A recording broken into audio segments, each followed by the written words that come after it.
Yeah. Oh, you see what that is? Overnight.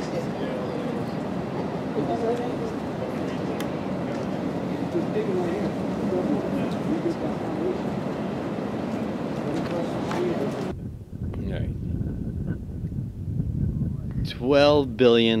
$12 billion was the educational fund for the international students the industry had come August 31st, 2001. After that, that educational fund was cut in half. So what happened is that all those students who usually come to the United States and study here for 4 or 5 years and return to their countries and become people like Liberian president or like the Ecuadorian president or some other people that everybody thinks that they go back to the country to become garbage pickers. Well, they don't. They actually go back and carry the U.S. culture there because they've been trained so well here. And they go back and they want their countries to do the same thing as we've done. And they carry them through. And that $12 billion was just scampered because of the idiocy that occurred by one man. It's just profound that, you know, they just took out that education fund, and now all those people are going to Australia, they're going to Germany, they're going to places that we have less control of, and it's not the same. It's not the same function, it's not the same culture. And not only that, but that market has shifted. So we no longer have this $12 billion education fund that comes in. You know, such schools as Harvard, Princeton, and Yale all wind up using a lot because all the students that come here wind up being charged 3 times the amount per credit than anybody else. Because you have your in-state fee, you have your out-state fee, and then you have your international fund, which is always 3 times more than everything else.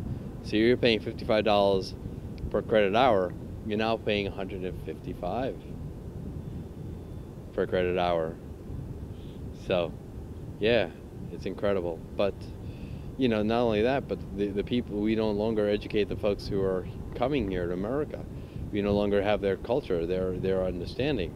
So we present more of a problem that we could have corrected altogether. And who better to have understand what we do than the people who come here and study, because there are a lot more, millions of people coming here and studying than they are the 19 people who did something stupid, who we allegedly think did something stupid.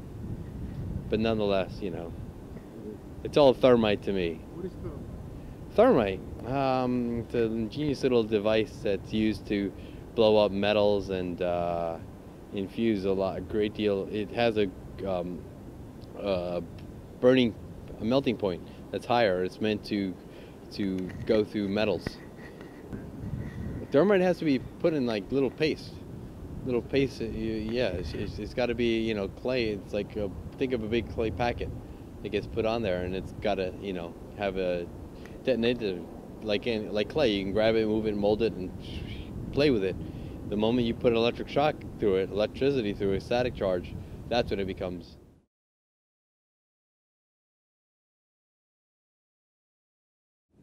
That probably had a lot to do. That was probably the misinformation that was led up to doing the work that they needed to, because all you needed to do is start the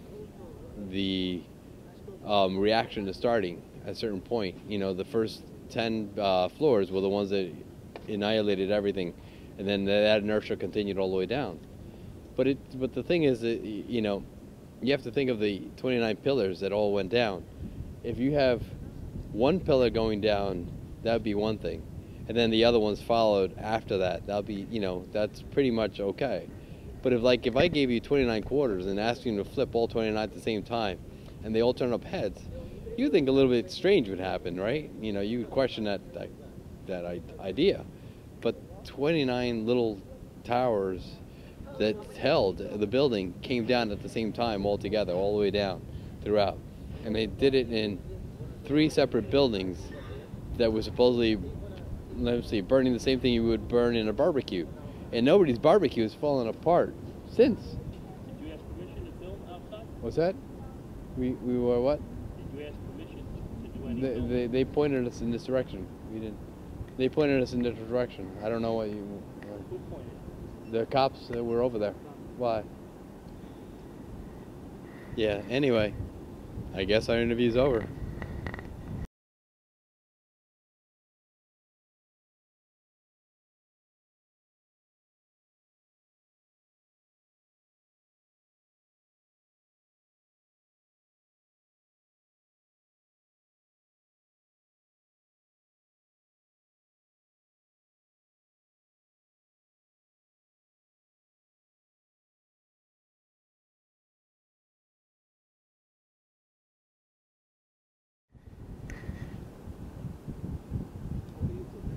How are you today?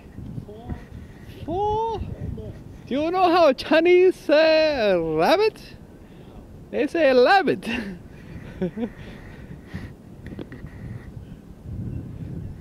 Rabbit is Chinese for rabbit. You think you're being racist? Do you know how a deaf person stops talking to you?